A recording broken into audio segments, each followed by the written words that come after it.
For the month of November, we're diving into what you need to build a better business. And I couldn't think of a better person to talk to about growing and scaling a business than certified success and mindset coach, Kim McCarter.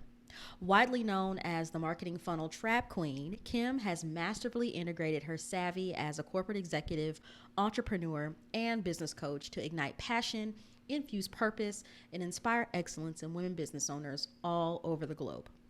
Kim is super passionate about turning entrepreneurs into business owners who are prepared to hit their time and financial freedom milestones.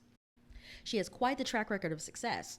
Over the last several years, she's helped thousands of women and minority business owners learn how to simplify their sales and marketing efforts with strategies that allow them to own businesses that exceed their expectations. And get this, collectively, her clients have generated over $4 million in additional profits with her help.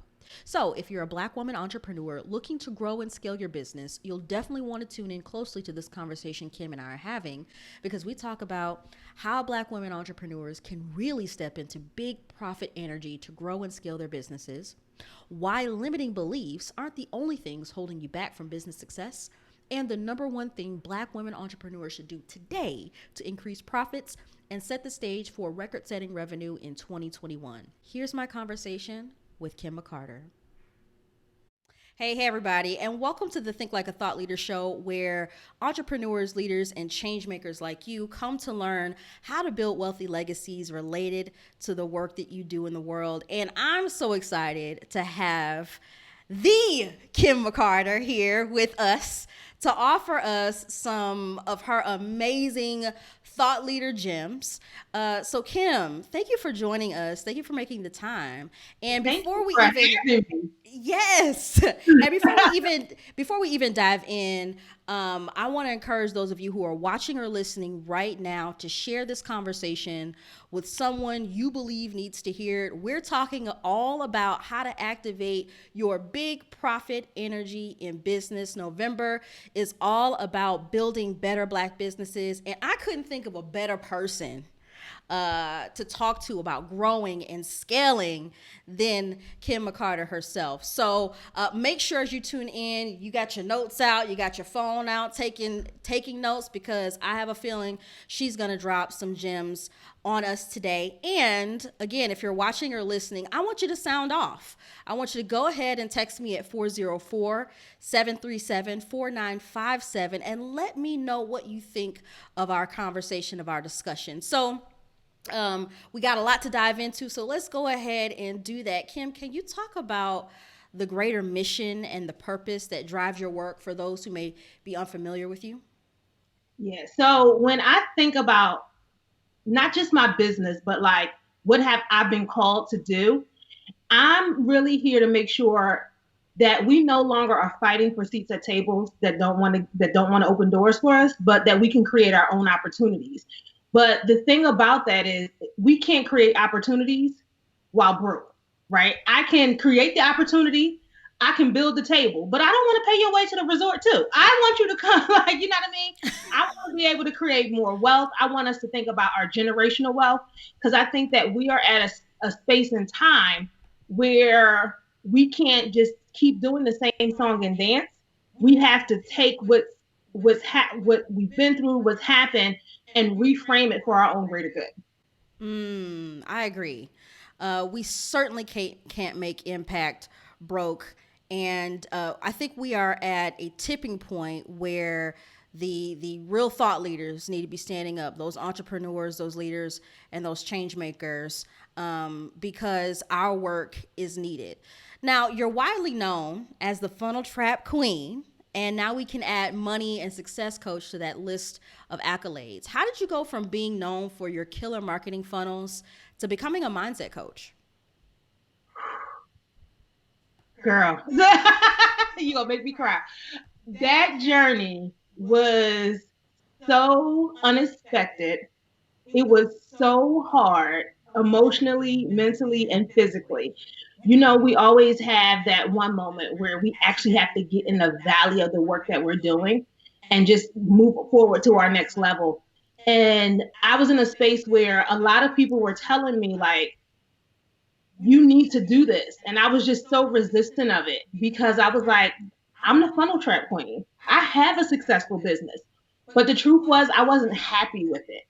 And my unhappiness with it, like, I made $580,000 in 2016 and I hired a headhunter in 2017. I was like, that's how unhappy I was with business, right? Because I'm employable. I I get the whole hustle mentality, but that's not the life that I wanted. And I kind of went on this journey to figure out what it was that I wanted. And because I was so resistant to change, I actually became my behavior started self-sabotaging to the point that everything I touched went wrong. Like, not only that, like I had an employee quit, we had a client commit fraud, and we had over $11,000 in chargebacks.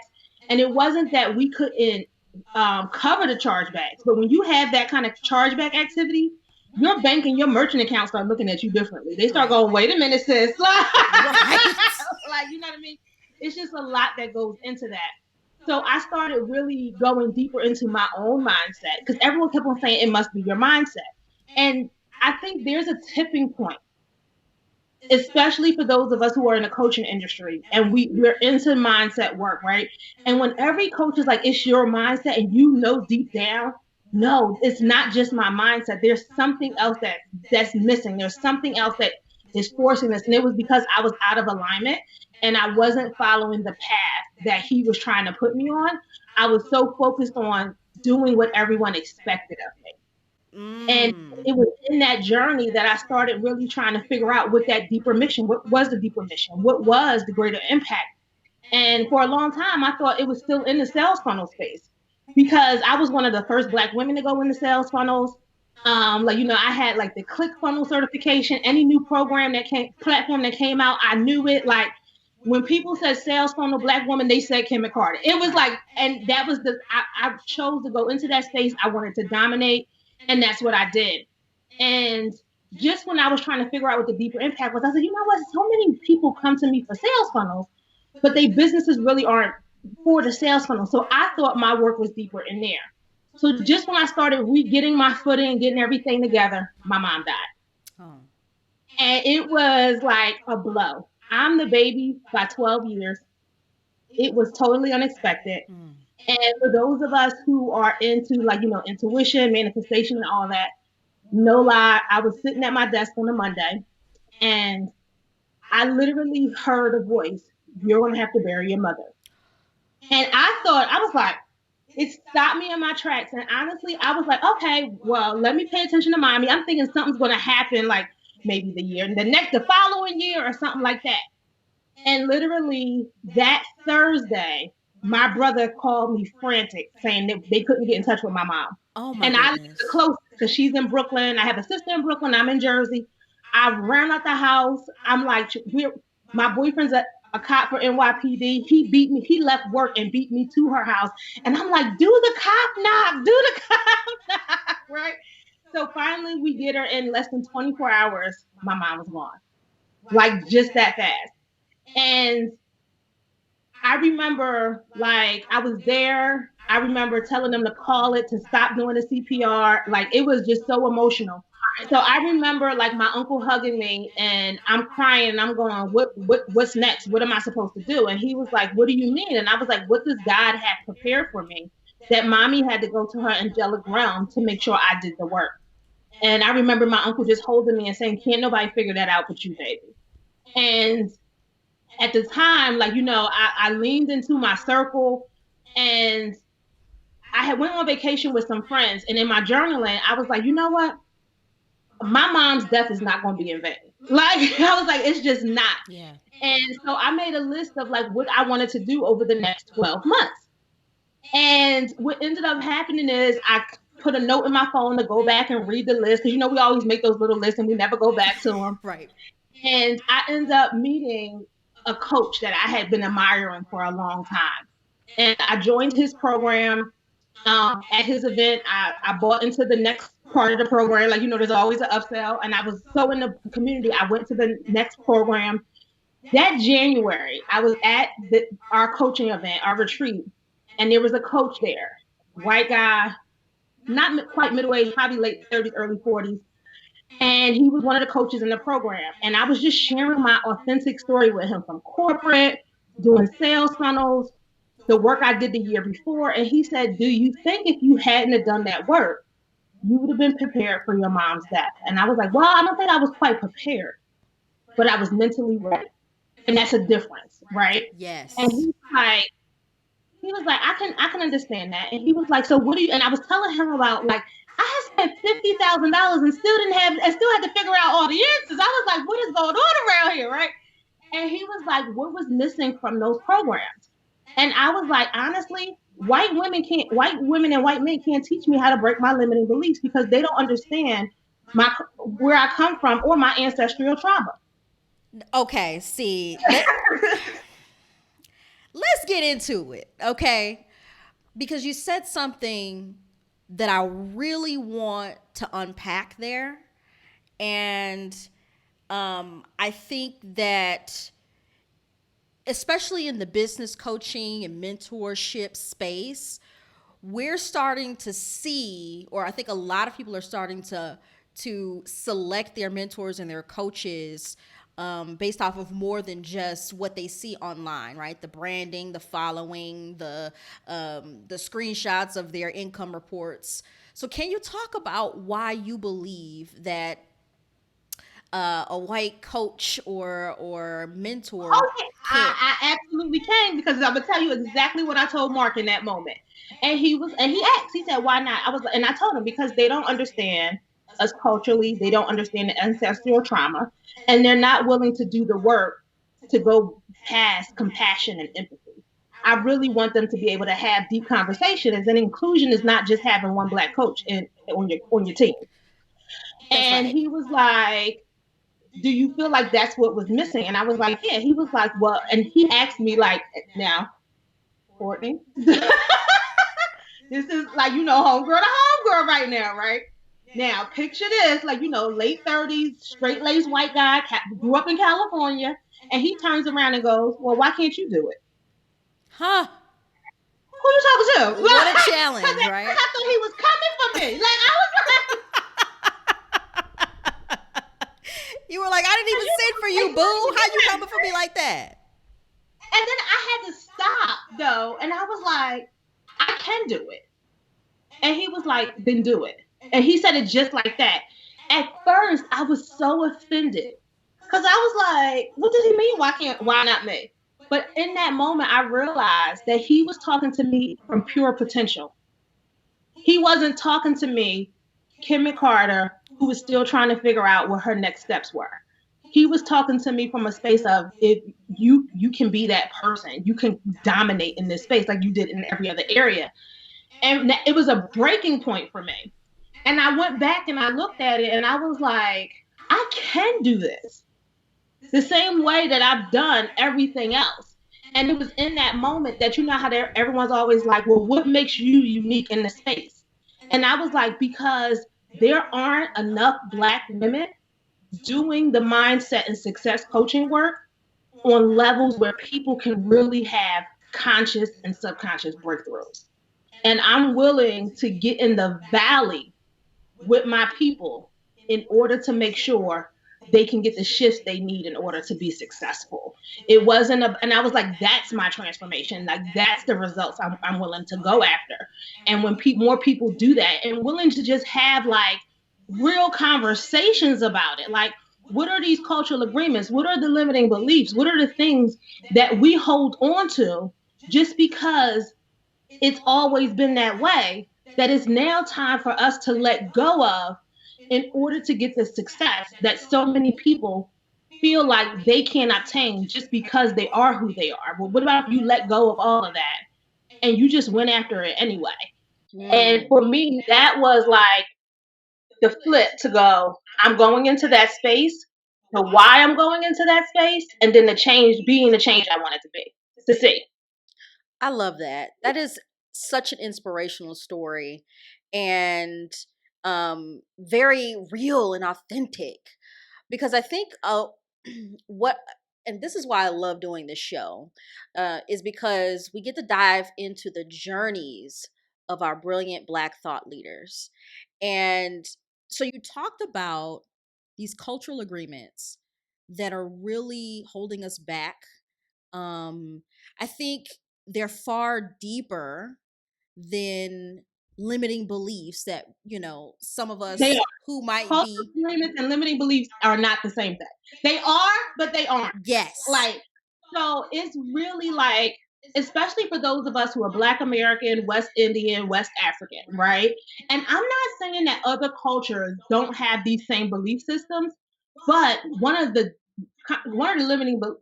cultural agreements that I feel like is the most detrimental to us, especially as Black Americans, West Indian or Caribbean, depending on what part of the country you live in. I'm in New Jersey, so we say West Indian. Yeah. But one of those cultural agreements is family loyalty. Ooh, let's get into it. Like, yeah, so don't forget us when you blow up. Don't forget where you come from.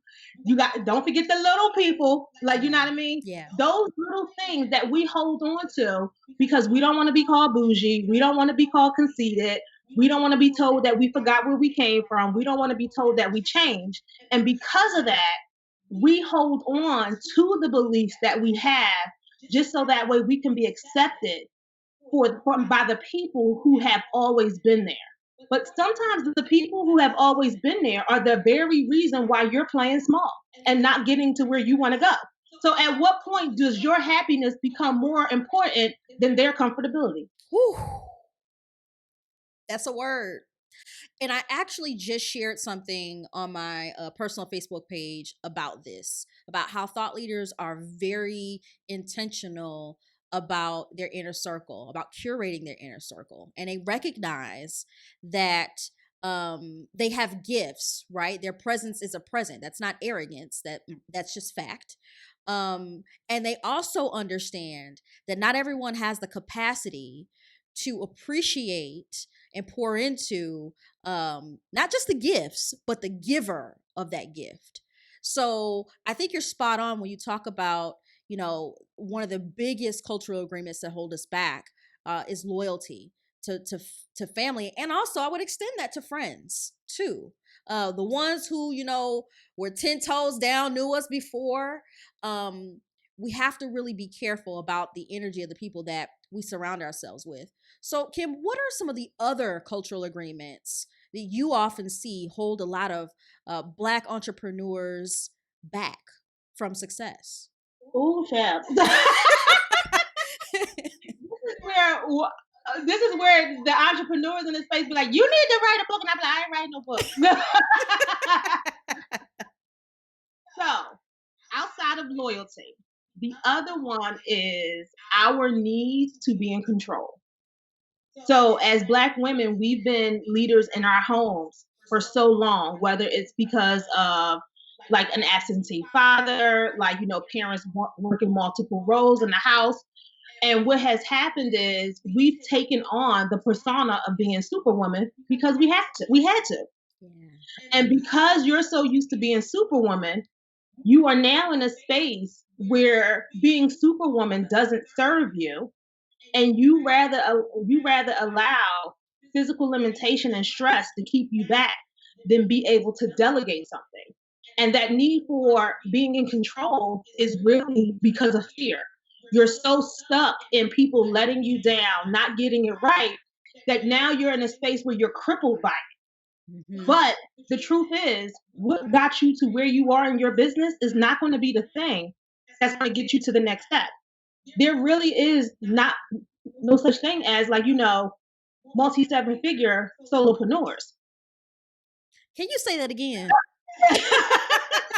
Because somebody in the back need to hear that. Everybody says like they may be the face of their brand, even coaches, even seven-figure coaches. They outsourcing their editing, whether they're outsourcing their PR, whether they have a virtual assistant who's doing the admin work, you know what I mean? If they really want to run a lean ship. But the truth is, 7- and 8-figure entrepreneurs have teams behind them. The reason when you walk into multi-million and billion-dollar companies and you see a CEO is not doing everything in the business. He's delegating. He's hiring a leadership team that can get the work done. And I know I have a different perspective of that because I actually worked in corporate leadership. And that's the other thing that's different, right? Like I'm already on the other side of 40. When I came into entrepreneurship, I already had 17 years of corporate experience. Mm-hmm. And I had over 10 years in corporate leadership. So because of that, I come into business just thinking a lot differently. I think about the leanness of business, or how you mentioned, like, people don't buy now based on, like, marketing and Stripe dashboards. Yeah, because we are in an age when conscious consumerism is a thing. Yes. Like, I just took an entire executive leadership course on that from Wharton on conscious consumerism, right? Yes. Because people are aligning with brands that speak to their core values. Yes. And that's what I've been telling my clients for a while now. Because there are so many options, right? The competition is stiff, and I don't believe in competition as this cliche thing of where it has to be combative. But competition simply for me means an array of options, and when you have an array of options, that means that those people who are going to be buying, consuming, hiring, they are going to be way more discriminative or discriminatory, not in a bad way, but again, like you said, in a way that allows them to separate the wheat from the chaff. What aligns with their values the most is what they're going to be supporting. So I'm so glad that you shared that. So it's just so true. And we're at a time now where it is just really making a difference, right? And for a long time, I used to be like, I live in a gray zone because I'm a project manager by trade, like Six Sigma, black belt. Like I'm a project manager for real, for real. Like, so I'm the most practical, analytical person that anybody would ever meet. But because I was a project manager, and because I worked in leadership for so long, there was just times where I had to sit in rooms and have conversations with people whose beliefs just were not my own. Not only were there beliefs that are not my own, I would never have a conversation with them otherwise, but I had to for the sake of business. Not only that, but in 2007, I led a project where I had to lay off 2,800 Americans. Wow. Like, you know what I mean? And like, it put us in therapy. Like, it was required for us to go to therapy.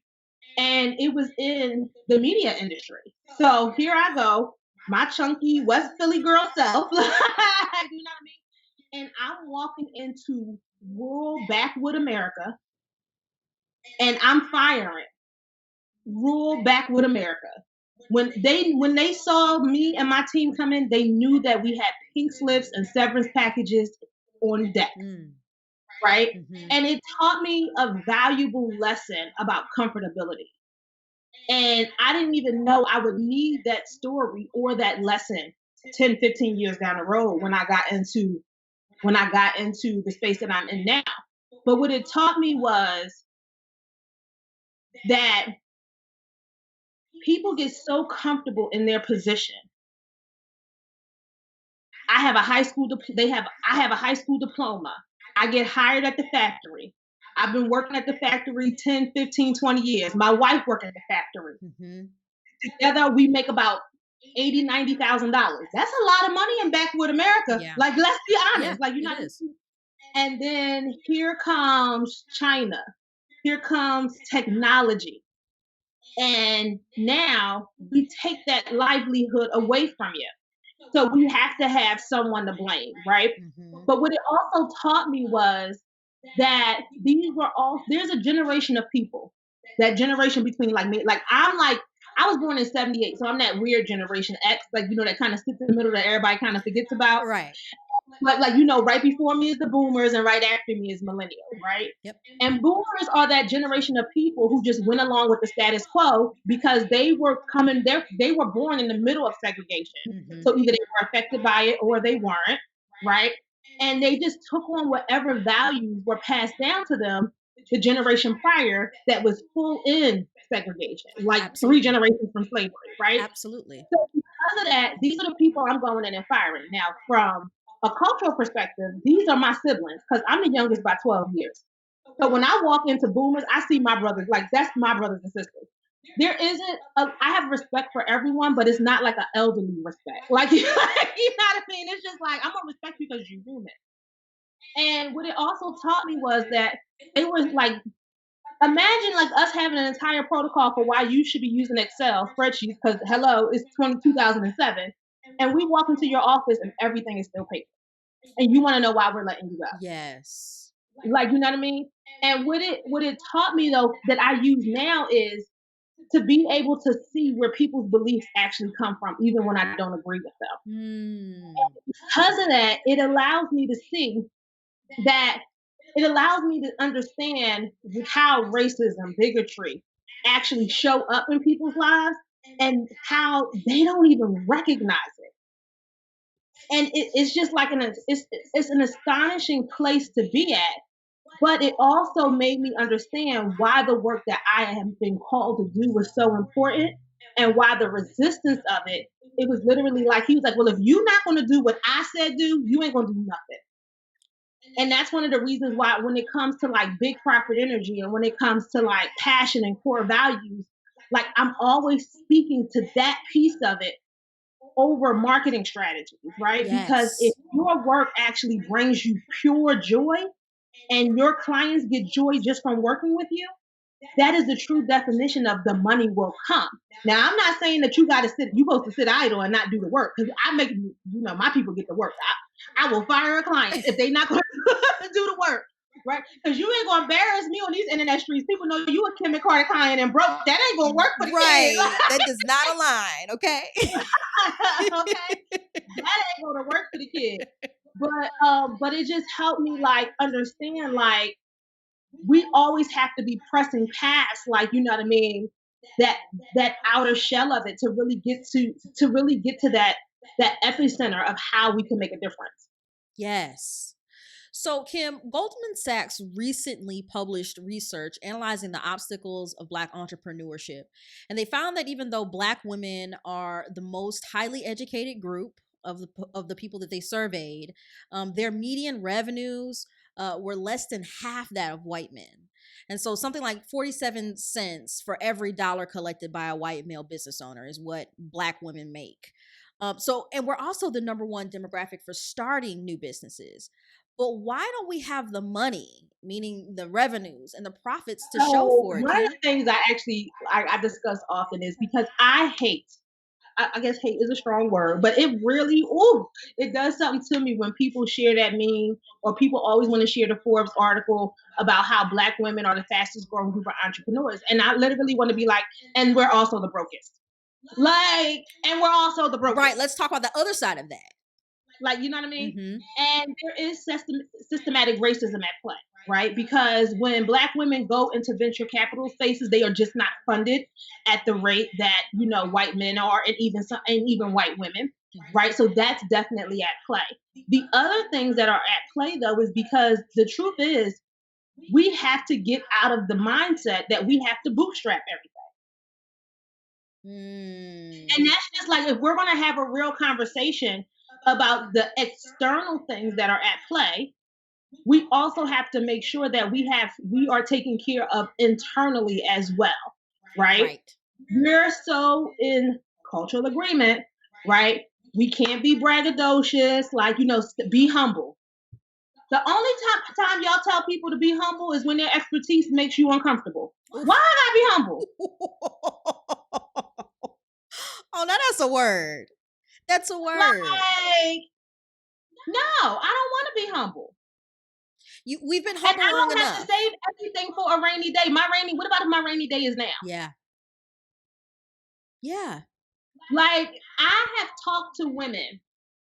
Like, I remember talking to a client. This is a client from a couple of years ago. This was before I was even in the mindset space. And she kept talking, like, one of her problems was her business was just not growing. And it was literally because she was losing clients and contracts because she was the bottleneck. Mm-hmm. She was so scared to hire out. Like, she was just so scared to hire out. And it wasn't even from an income perspective.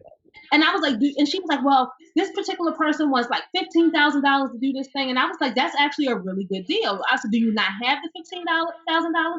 She was like, well, I don't have $15,000 in cash. See, you have to pay attention to people's language that they use. And I'm really good at language. Like, I'm really good at language. And I was like, it made me stop. And I was like, so where do you have $15,000 at? Do you have it on credit cards? She was like, well, yeah, I could always just ask for an extension on a credit card. I was like, do you have savings? Do you have 401k? And what happens is, because some of us come from families where things have been snatched from them, or they've always been robbing Peter to pay Paul. Like, everyone wants to have this nest egg. But what is the nest egg for? Like, you've never really like consciously said what the nest egg is for, right? And now here you are, someone who you just broke your first 6 figures. You're trying to scale, you're trying to outsource.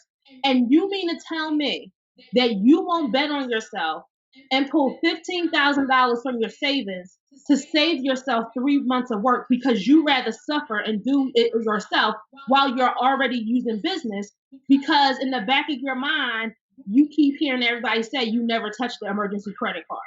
But the people who were saying don't trust the emergency credit card were your parents who worked 2 jobs each because they couldn't afford to put food on the table.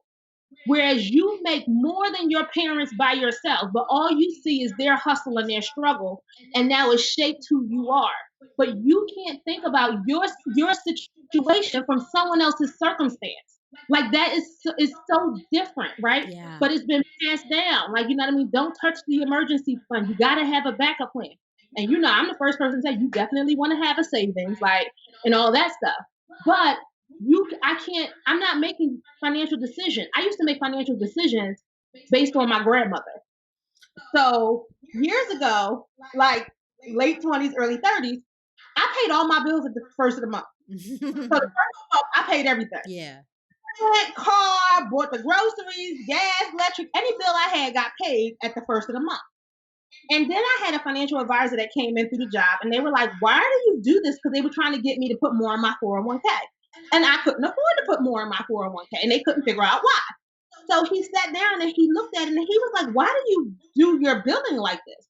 And I was like, because you got to pay your bills at the first of the month. He was like, but it's not due until the 27th. Like, you have room here. And he was like, what's happening is you're paying everything in bulk when you don't need to. So you're stretching your finances harder than you actually need to. And when I thought, he was like, well, I was like, because my grandma did. But here's the thing. My grandma paid her bills at the first of the month because she was retired. She received Social Security. Right, a fixed income. She had to pay them. She had to pay them at the first of the month. Yeah. But how many of us still treat our money the way our parents did, and we're already out earning them? Whew. You know, Kim, that is something that I had, that is programming that I had to rewrite in my own self in order to accelerate. Because you're absolutely right. You know, when we are raised in families where we see how people handle money, how people approach work, that sets the tone for how we do that. And we normalize that until we encounter someone or we encounter something that causes us to question it. And it causes us to figure out, okay, you know, is this even the right thing for me to do? I had a coach who asked me a powerful question that rocked my world. She said, where did you get that from? And so I think oftentimes we have to pause, and when we want to accelerate, yourself, where did that come from? Yeah, we have to figure out where we get things from, that we can rewrite. These narratives around. It holds us back. It does. It really does. And that's one of the reasons why, like, you know, I love like millennials, and I love that Generation Z. Because, like, especially like my nephew, he's 19, and he'll be like, that doesn't make sense, Auntie, you should do that this way, right? It's like, just because it's always been that way doesn't mean it still has to be that way. And you do, and you can change, because you have to make decisions that are the best for you in all ways. Absolutely. Absolutely. So, Kim, you help women really step into their business growth and scale their businesses in ways that align with their passion and their purpose. And this show is all about helping emerging thought leaders build wealthy legacies related to their purpose. So, what's the number one thing you believe women should be doing right now to activate their big profit energy and hit their revenue goals? And before you answer, I have a sneaky suspicion that your response is not going to include working harder. So Well, it's definitely because first of all, hard work and overworking are not synonymous. We need to. That is not the same thing. It never was. That's number one. But honestly, it's really triple their fees because I'm pretty sure like everyone within listening ear can afford to charge more. And the number one thing they'll absolutely say is well, if someone isn't buying something at $497, why would they buy it at 5,000?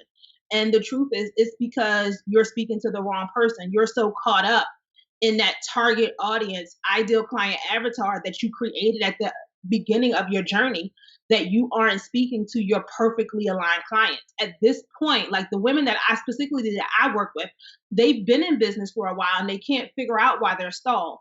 And most of the time it's because there is a deeper mission, there is a deeper impact that they want to create on the world, but they're scared of what their family, friends, and society are going to say. Right? They're so used to like everyone, they're so used to the labels that people have placed on them. You're the lawyer in the family. You're the doctor in the family. You're the first one to graduate from college. You're the first one to get a high school diploma. You're the first one to get married before having kids. All of these labels, and it's how your family and friends identify you that you think if you step outside of that label that you're going to break their hearts. But the truth is, if you did make the decision to break their hearts because your success is more important than what others people think and feel about you, and you really went after what you had to do, and you were charging for your worth. Literally, you're serving from your genius. And you know that, listen, I'm going to magnetically, energetically attract the right people to me. You need to probably be charging more. Not probably, you do. Because everyone I meet undercharges. Wow. Whew. Y'all heard that. Raise your rates. And honestly, it's the truth. Like when we go back to the question that you asked about the funding, right? Like, why are we out earned 5-1? Like, you know what I mean? And part of that is because we feel like we can't be too expensive. We have to have pricing that's comfortable for the majority. But who says you're here to serve the majority? Yes.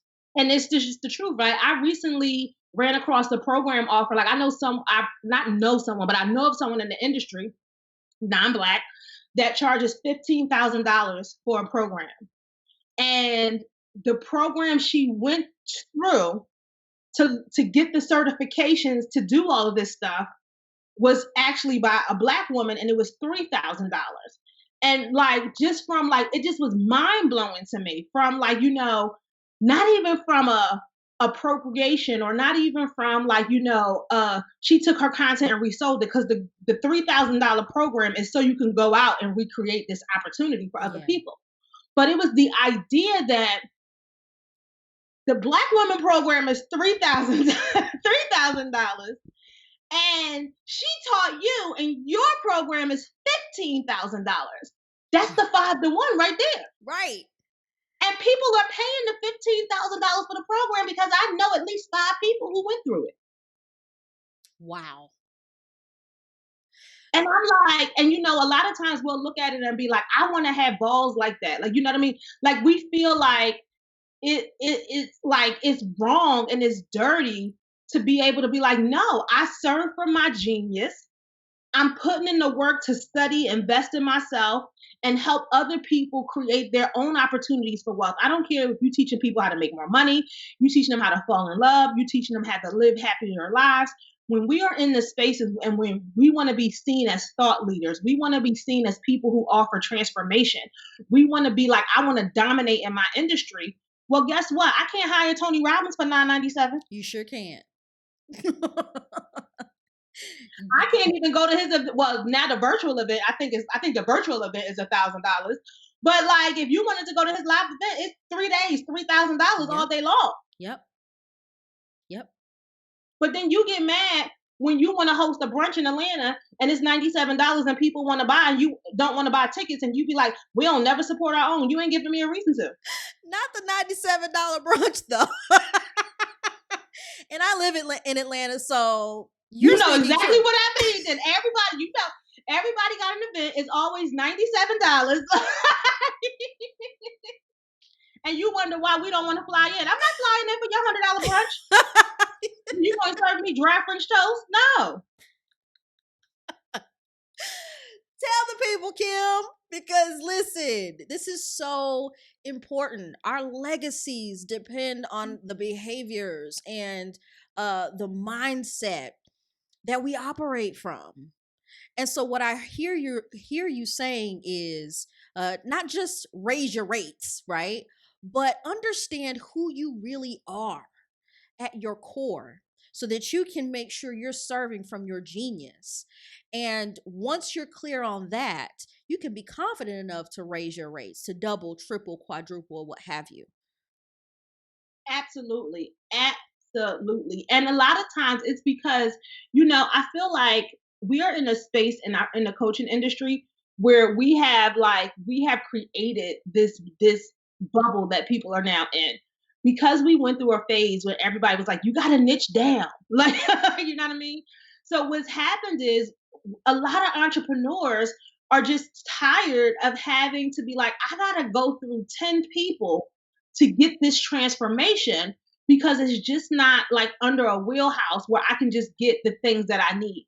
But a lot of times, the reason why they're doing that is because they're so in the bubble of, I have to research all the things, I have to learn all the things in order to execute my dream. And the truth is, that's just not true. Like, you know what I Right. mean? When it comes to like what I do, like the big profit energy, it goes back to like when my mom passed. I wrote down a list of what did I want to accomplish over the next 12 months. And when I went back and looked at that list, I had done 80% of that list in like 6 or 7 months. And I remember last year I was on a trip and I was talking to a friend and she was like, well, what did you do to get to there? And I realized I literally just created a profit activation timeline. I was like, Mm. okay, this is the goal. This is where I want to be. These are the things I want to do along the way to get to the goal. I started with the end in mind and I just worked backwards. So what it ended up doing is while I was going about day-to-day life, the things that I wanted to activate were coming to fruition to me. But part of that is because I'm really big on the idea that I want a business that supports the life that I want to live. I like you said, you already knew I wasn't going to say work harder because that's not what I do. Like y'all, I swear from the waist down, I got on lounge pants and slippers. Like you know what I mean? I want to go back to watching Christmas Hallmark movies. It's October. It's already started. But I get to control my time. I get to control because time freedom is a core value of mine. Mhm. But time freedom is the one freedom is three freedoms, which are money freedom, recreational freedom, and time freedom. But time freedom is the hardest freedom to actually ever really be able to conquer and take control of. And part of that is because we've been programmed as a cultural agreement that here we go again, right? That if we are sitting idle, we're being lazy, and laziness doesn't breed success. But sitting idle is not lazy. Sitting idle is your chance to reset your mind, your body, and your soul, and just be able to go, I want to breathe and relax and actually be able to say, I'm enjoying the fruits of my labor. And I've never understood the idea that because I'm an entrepreneur, I don't get the luxury of being like, I'm off work the same way I did when I worked a 9 to 5. Right. And I I've learned this as I've matured as an entrepreneur that rest is the work. It's also the work. And it is it if we live an unbalanced life where we're always working, our entire life is centered around work, we are actually not as effective as we think we are. So I'm so glad that you talked about that, about having downtime, about rest as a part of our approach to really operating in our zone of genius. Now, Absolutely, because I want to be able to serve at my highest level. And I can't serve at my highest level if I got 10 things on my mind and I'm trying to do 15. right. if my to-do list is as long as a CVS receipt every single day? How can we show up as our full selves? How can we show up to even help our clients and customers experience meaningful transformation? The answer is we cannot. We cannot without proper rest and without proper balance. So now I want to talk to the Black women entrepreneurs specifically who are looking at their businesses and wondering if they will ever grow in a sustainable way, especially in the midst of this pandemic.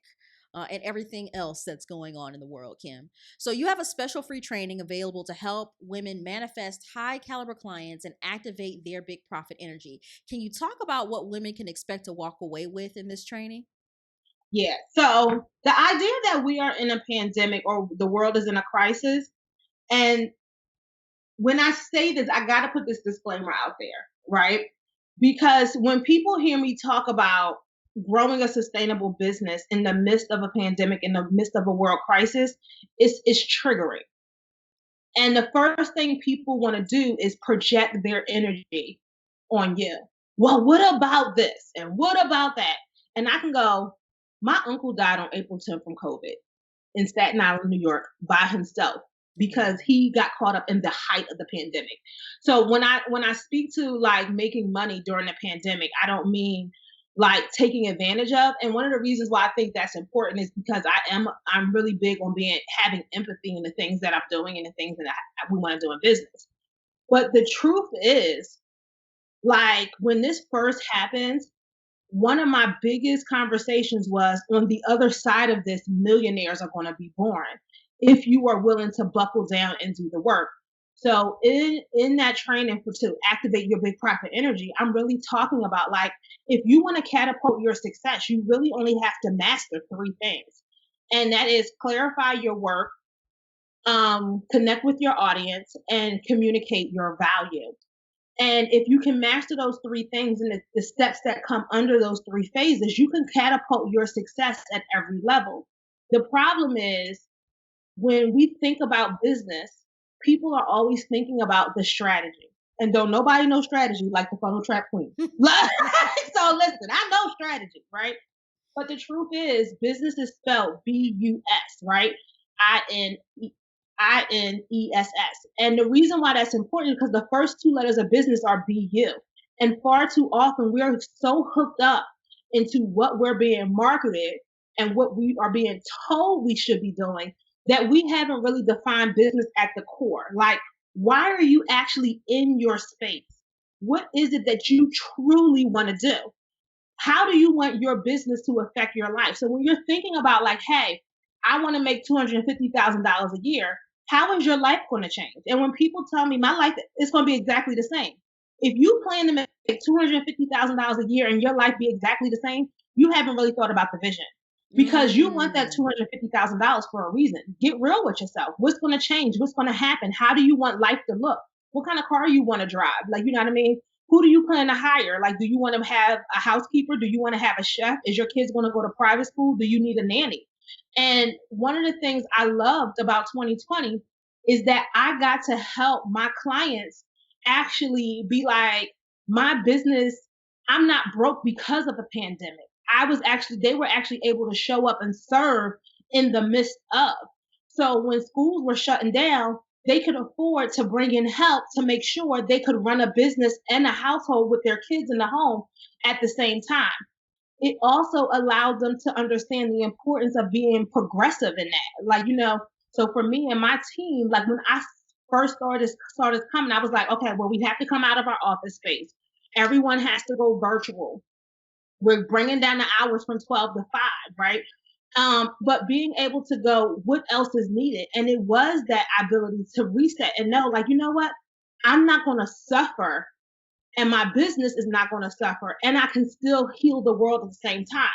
Because one of the things that's big for me, like I give away almost $30,000 a year, like, to different organizations, but I can't donate $30,000 a year if I have a $65,000 a year salary. Right. So the money has to come from somewhere. What supports my philanthropic efforts? It's the fact that, you know what I mean, I'm out here and I want to have this amazing business and I want to show up differently. So when you go through that training, the first thing you walk away with is that profit activation timeline, but really thinking about the shift that really happens is I don't want to just be in a business to make money. I want to own a business that supports the life I want to live. And this is what I want life to look like. And knowing that I can help them make their life look that way in 12 months or less. Wow. So Kim, where can people access this training? We're gonna put it up on the screen so that people know where the link is. So that training is at www.selfmadesuccesssystem.com/training. So if you're watching or you're listening right now, make sure that you go to that link that Kim just shared, and you'll see it here on the screen if you're watching, so that you can access this what sounds like an incredible free training from the Kim McCarter, who's going to show you how to really step into and activate your big profit energy. Now, Kim, I could have this conversation with you all day long, but I want to respect your time, and I know that you've been so generous thus far. So can you talk about the things that one thing, if you had to pick, what one thing did you have to unlearn in order to experience success? Oh, that's such a good question. I had to unlearn disappointment. That was the biggest thing, disappointment, right? And that looks like I have the right to say no, full stop, period. And even if I say no, even if that disappoints someone else, that I made the decision from my core belief system and I can live with being okay with it. Like that was the biggest thing I had to unlearn. Because with, you know how they say new level, new devil, Mm-hmm. right? So I like, it was like, listen, I want to see everybody win, but that don't mean I have to fix your plate. Like, you know what I mean? I just because like, now I'm the business owner making bank, that don't mean I have to be the family ATM. That Ooh, don't mean yes. your financial negligence is now my financial emergency. Like, you know what I mean? And when I realized there was so much power in letting go of other people's disappointments, it really allowed me to make better decisions because I was making decisions that were truly going to be beneficial for the legacy I want to live, but also like, when we start having those conversations about generational wealth, like, I'm really big on my rich auntie lifestyle. And I'm not the rich auntie that's really broke in real life. Like, I feel like, real wealth moving silence. I got a couple of dollars. That's stealth wealth. I'm also a real big, like my first financial heartbreak was at 18. And I had got accepted to my top 3 universities, and I found out nobody had saved for me to go to college. And because I didn't know that before that acceptance, I also like didn't go out and I wasn't like really being like going really aggressive at trying to get scholarships or making sure like all the financial aid stuff was done because my whole thing was as a family everybody was telling me how I had to go to school and get good grades and go to college, right? Right. And so my whole thing was, well, if y'all was a champion for college, why you didn't say for me to go to college? Well, that's because we also have like, depending on where your family is from, like, they're like, okay, I'll get you to high school, but college, you on you. You got to do you, boo, right? Right. I just didn't know that was my family. So my thing was, as I was going into this journey, well, my nieces and nephews I grew up with, so they're kids, my great nieces and nephews, they'll never have to worry about where tuition is coming from. If you get into college, auntie got you. Now we're gonna have some stipulations around that because we ain't wasting no money around here. Right. But but auntie got you because I don't like, I want to be able to give my family the same advantages that non-black families get. That's so incredible.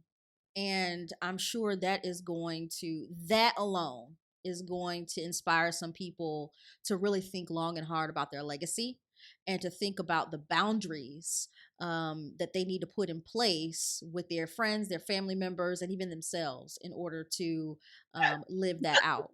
Like this whole idea that like like and I get it like there's a lot of conversations around the head starts that other people get and because they become successful and they had these head starts, right? Mm-hmm. There's a lot of conversations about it and I definitely like I am understanding of both sides of the conversation. I don't get mad at people who get head starts, but I'm also but I also get eager for more people to have those same head starts.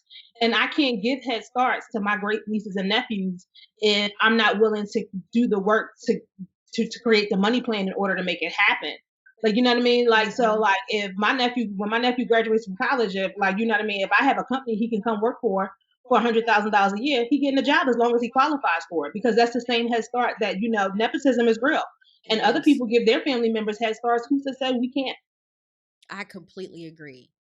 Now, Kim, where can people connect with you and find more information about possibly working with you? So the best place to come hang out with me is definitely on Instagram. That's probably my favorite place right now. And I'm Miss Kim McCarter over on Instagram. You can definitely find me on Facebook or in my Facebook group, Black Girls Manifest too. But I'm usually more pretty active over there on Instagram. As far as working with me, the best way to do that would be my upcoming group coaching intensive.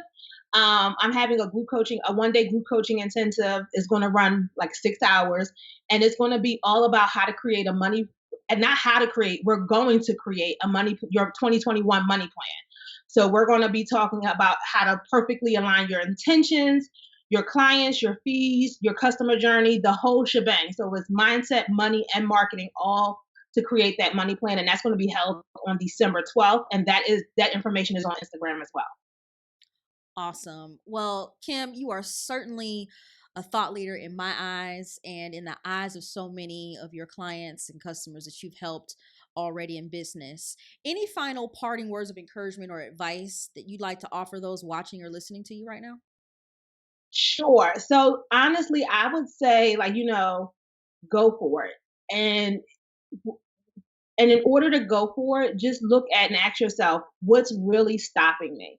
And have an honest conversation with yourself. Like, if you're stalled, if you feel stalled, if you feel stuck, really get honest with yourself about what's keeping you from your financial success.